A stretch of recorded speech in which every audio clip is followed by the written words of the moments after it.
With a major battle brewing in Syria and a major storm brewing near the U.S., we have a lot to cover today. I'm Carl Azus, explaining world news for CNN10. Nations around the world have been watching and debating solutions for years to the bloody civil war in Syria. It started in 2011. Hundreds of thousands have lost their lives. The war has involved different rebel groups and some terrorist groups who are fighting the Syrian government for control of the country. And that government, with the support of Russia, has gained back a lot of ground. There's one last significant holdout for Syrian rebels. It's in a city named Idlib. But this is also a de-escalation zone, a place where fighting is supposed to be limited, and many Syrian civilians have fled there from other parts of the country for safety.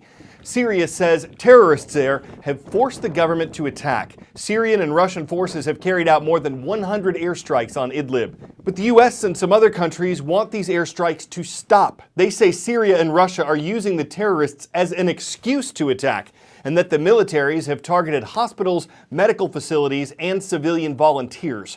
The United Nations says there are nearly 1 million children in Idlib, and that the crisis in the city could turn into a humanitarian nightmare.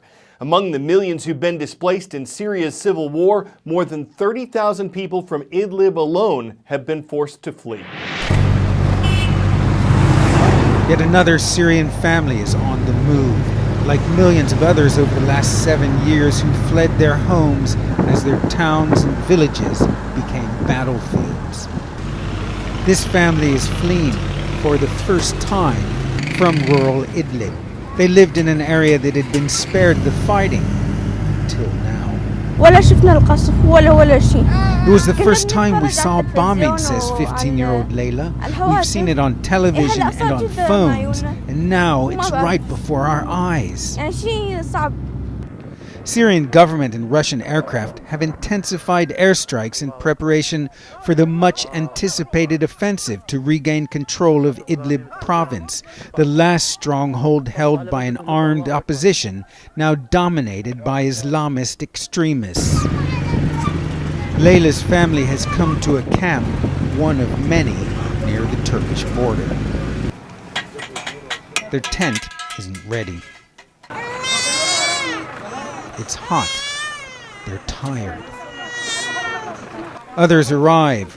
More than 30,000 people have had to leave their homes in Idlib in the past week.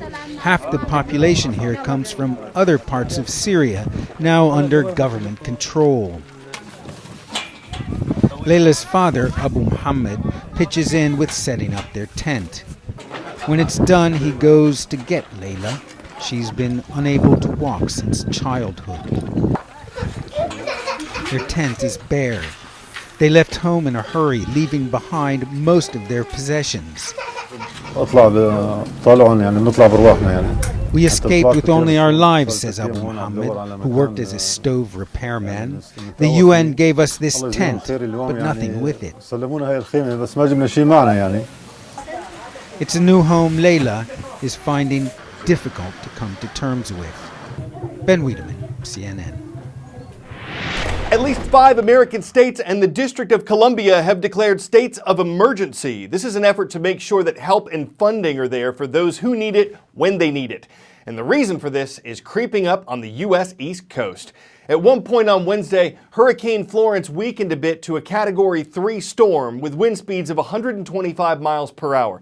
But it's still one of the strongest storms to stalk the area in decades. By noon on Thursday, forecasters say that the North Carolina coast will feel the blast of tropical storm-force winds, and that hurricane-force winds and dangerous storm surges will be lashing the state Thursday night.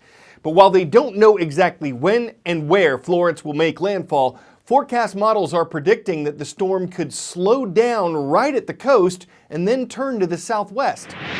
So here's how it happens. Here's our hurricane right there. What we're steering it with now is this high, pushing it that direction.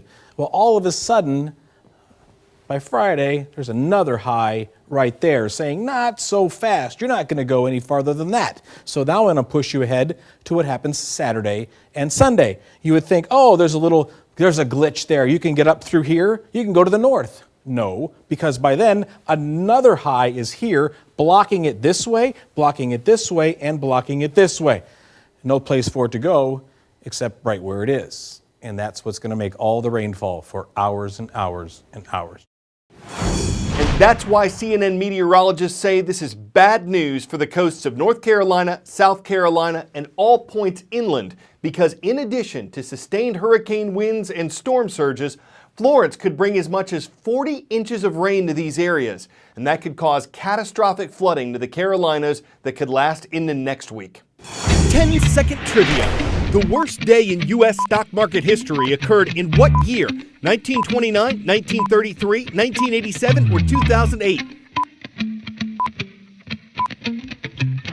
Black Monday, the worst single day in U.S. stock market history, took place in 1987. And that was because of a percentage drop. The Dow Jones Industrial Average plummeted 22.6% on that single day, but the market recovered relatively quickly. It didn't have a lot of long-term effects. That's unlike what was happening 10 years ago. Lehman Brothers, an international financial services company, went bankrupt on September 15, 2008. It was a tremendous casualty of the Great Recession that hit in 2008 and 2009.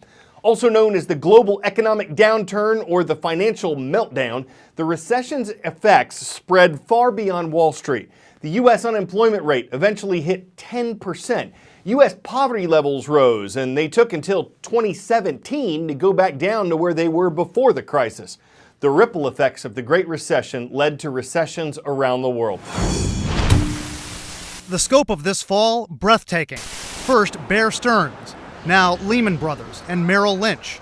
Is your money safe? Is your job safe? Economists say this is the worst financial crisis since the Great Depression. It was dramatic. It was so dramatic. And what could have happened was so scary. What could have happened if policymakers and bank executives and luck didn't all line up perfectly was your credit card wouldn't work. You wouldn't be able to get money out of your bank account. There could have been a run on the banks. But you didn't want, as a reporter, you didn't want to scare people, but you had to tell them exactly what was happening. Lehman Brothers, for 158 years, a cornerstone on Wall Street. Failure to find a buyer over the weekend means it is now bankrupt. But the mess that Wall Street made is a mess that Main Street is now feeling as banks react with a sharp tightening of credit in a highly uncertain market, making business loans harder to come by. I remember long conversations, some on the record, some off the record, with banking officials and bank CEOs and editors, trying to make sure we struck just the right tone to let people know, look, this is bad, and maybe millions of people are going to lose their jobs, and a lot of businesses are going to shut down. But you don't want to incite a run on the banks where people panic too much. I mean, it was dramatic, and it was I hope it was a once-in-a-lifetime set of conversations. The crisis of confidence that first hit home prices, then mortgage investments that financed the housing boom, has now claimed two of Wall Street's most venerable names, Lehman Brothers declaring bankruptcy, Merrill Lynch selling itself to Bank of America, both occurring under Washington's watchful eye. The scary part of it was if Lehman Brothers could fail, and I remember saying this on the air, if Lehman Brothers can fail, what could happen to all these other banks, these bigger banks, these better banks, and others that weren't as solid? What does it say about the international financial system if Lehman Brothers, in business for 158 years, could fall apart in 72 hours? That was what was really scary.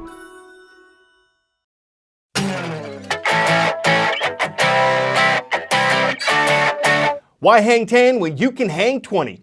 Maybe not a common trick for people, but they're not the ones surfing here. In Del Mar, California, there's a surf competition for canines, and most of them seem to like it anyway.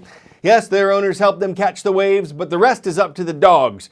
The event helps raise money for orphan pets in the area, and so the landlubbers don't feel left out. There's also a costume contest. Of course, we'd expect certain breeds to have an advantage in surfing, like the Wave Marauder, the Schipperke, any of the water dogs, the Chesapeake Bay Retriever, the Chihuahua Wave Rider, and of course the Chinese Crested. But when it comes to sniffing out barking waves, we're pretty sure the champion would have to be the Border Collie. I'm Carl Zeus for CNN.